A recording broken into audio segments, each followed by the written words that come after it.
మీద మనమే ఓట్లు వేసుకోవాలి, మనమే గుద్దుకోవాలి, మనమే ఇది చేసుకోవాలి అనేటువంటి పరిస్థితి వస్తుంది. చంద్రబాబు నాయుడు గారు సరే ఎన్టీఆర్ గెలిచినప్పటికీ కూడా మళ్ళీ 99 వచ్చేసరికి ఆయనకి ప్రజలు తీర్పిచ్చారు, ఆయనకు అనుకూలంగా రెండోసారి ఆయన ముఖ్యమంత్రి అవడానికి అవకాశం కల్పించారు. రాజశేఖర రెడ్డి గారు కూడా 2004లో గెలిచాడు, 2009లో కూడా మళ్ళీ ఆయనకు అవకాశం కల్పించారు. రెండోసారి గెలవడం, ముఖ్యమంత్రి కావడం అనేది కొత్త కాదు కదా. ఈసారి రెండోసారి జగన్మోహన్ రెడ్డికి అవకాశం ఇవ్వాలని ప్రజలు నిర్ణయించుకుంటే ఒకవేళ మీరెందుకు అంత ఫ్రస్ట్రేట్ అవుతున్నారు? ఎవరు ఫ్రస్ట్రేట్ అవ్వట్లేదు, వాళ్ళే ఫ్రస్ట్రేట్ అవుతున్నారు. ఒకరేమో 150 సీట్లు చెప్తారు, ఒకరేమో 150 అధికార పార్టీలో భయపడిపోతున్నారు.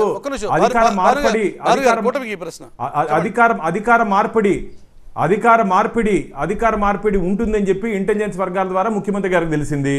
ఆయన ఏమింటి తాడేపల్లి ప్యాలెస్ నుంచి ఏం డైరెక్షన్స్ ఇచ్చాడో ఏం చెప్పారో మాకు తెలీదు. ఆయన డైరెక్షన్స్లోనే ఇదన్నీ జరిగిందని చెప్పి మేము భావిస్తున్నాము. పూర్తిగా ప్రజాస్వామ్య విలువల్ని, ప్రజాస్వామ్యపై గొడ్డలి వేటికి మేము భావిస్తున్నాం. ఎందుకంటే ప్రజలు తీర్పుని గౌరవించాల్సిన పరిస్థితి ఎవరికన్నా ఉంది. కాదు నేనే ఒక నియంతమారిగా ఉండాలి, నేనే పరిపాలించాలంటే అది జరగదు. అందుకనే 5 సంవత్సరాలకు ఒకసారి ఎన్నికలు పెట్టారు. మన ప్రజాస్వామ్యంలో ఇలాంటి నియంత్రులు ఉంటారు కాబట్టి అధికార మార్పిడి జరగాలంటే ప్రజల చేతిలో ఓటైన ఆయుధంతో అధికార మార్పిడికి జరిగే అవకాశం ఉంటుంది. కాబట్టి ఆ ఓటర్ని కూడా కొట్టి ఆ ఓటు ఇచ్చినట్టు తీర్పుని పగలగొట్టే రాజకీయ నాయకులు ఆంధ్రప్రదేశ్లో ఉన్నారంటే ఇది చాలా సిగ్గుచేటు. 4 పర్యాయాలు శాసనసభ్యుడిగా ఉన్నటువంటి ఒక వ్యక్తి పోలింగ్ బూత్లోకి వెళ్ళి ఆ ఈవీఎంని ఎలా బద్దలు కొడతారు చెప్పండి? అంటే భవిష్యత్తులో ఉన్నటువంటి రాజకీయ నాయకులు యువతకి ఏం ఆదర్శంగా నిలుస్తారు మీరు? భానుప్రకాష్ గారికి ఇప్పుడు మురళి గారు చెప్పండి. రామకృష్ణారెడ్డి గారు అది ఇరగొట్టారా లేదా, అది కరెక్ట్ వీడియోనా మార్ఫ్ వీడియోనా, ఓకే కాలం కొంచెం టైంలో తేలుతుంది. ఎందుకంటే ఎలక్షన్ కమిషన్ మేము ఇవ్వలేదన్నారు. కానీ నేను ఒకటి చెప్తున్నా, ఒకవేళ కొంతసేపు నేను భానుప్రకాష్ గారి మాటనే ఏకీవిద్దామండి, ఆయనతో నేను ఏకీవిస్తాను. రామకృష్ణారెడ్డి గారు ఆ ఈవీఎం పగలగొట్టాడని అనుకుందాం కొంతసేపు. ఎందుకు ఇరగొట్టాల్సి వచ్చిందండి? ఒకవేళ కొట్టాల్సి వస్తే ఆయన అంటున్నారు 4 సార్లు ఎమ్మెల్యేగా గెలిచాడని. 4 సార్లు, 2 సార్లు తెలుగుదేశం అధికారంలో, కాంగ్రెస్ అధికారంలో ఉన్నప్పుడు గెలిచాడు రామకృష్ణారెడ్డి గారు. అధికారం వాళ్ళదున్నప్పుడు ప్రతిపక్షం నుంచి గెలిచాడు. ఏ రోజన్నా ఒక ఈవీఎం ఎరగొట్టడం కానీ లేదు, ఒక ఘటన కానీ జరిగిందా?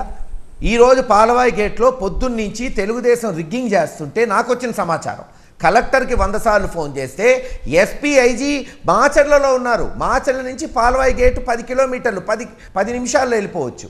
ఎస్పీ పోయాడా? ఐజీ పోయాడా? ఏమంటే రిగ్గింగ్ జరుగుతుందని చెప్పాడు. బాధ్యత జాయింట్ వినండి, మొత్తం వినండి, మీరు చెప్పినప్పుడు నేను మాట్లాడాలా, నేను చెప్పినప్పుడు మీరు చాలా ఆఫీసర్స్ పోలేదు, దాన్ని ఎలా సమర్థిస్తారు మీరు? ఆఫీసర్స్ పోలేదు, కలెక్టర్ పోలేదు, దాన్ని ఎలా సమర్థిస్తారు మీరు? మీరు ఎలా సమర్థిస్తారు? మీ చెంచాగాలని అక్కడ అధికారులుగా పెట్టుకొని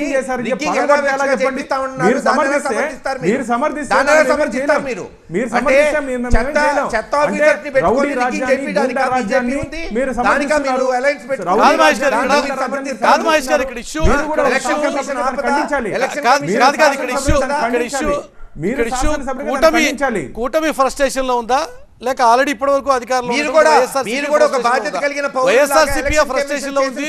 ఎందుకంటే అధికార మార్పిడి జరుగుతోంది కాబట్టి. భాను గారి కూటమి ఆరోపణ ఏం చెప్తారు? అధికార మార్పిడి జరుగుతోంది అనేటువంటి భయంతో మీకైనా ఫ్రస్ట్రేషన్ పెరుగుతోందా? భానుగారు ఆరోపణ అధికార మార్పిడి జరుగుతుంది ఖచ్చితంగా. ఆంధ్రప్రదేశ్ లో అధికార మార్పిడి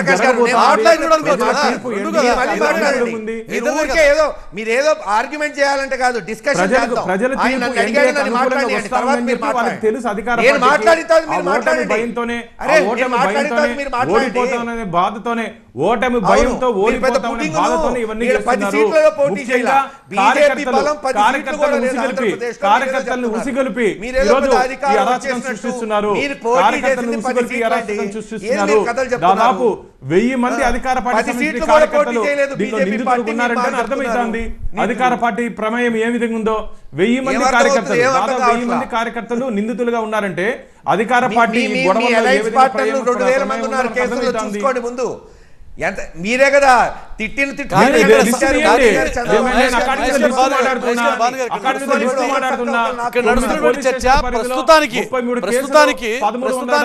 నిందితులు అధికారులు తీసుకున్నటువంటి చర్యలతో అధికారులు తీసుకున్నటువంటి చర్యలతో భానుగారు మహేష్ గారు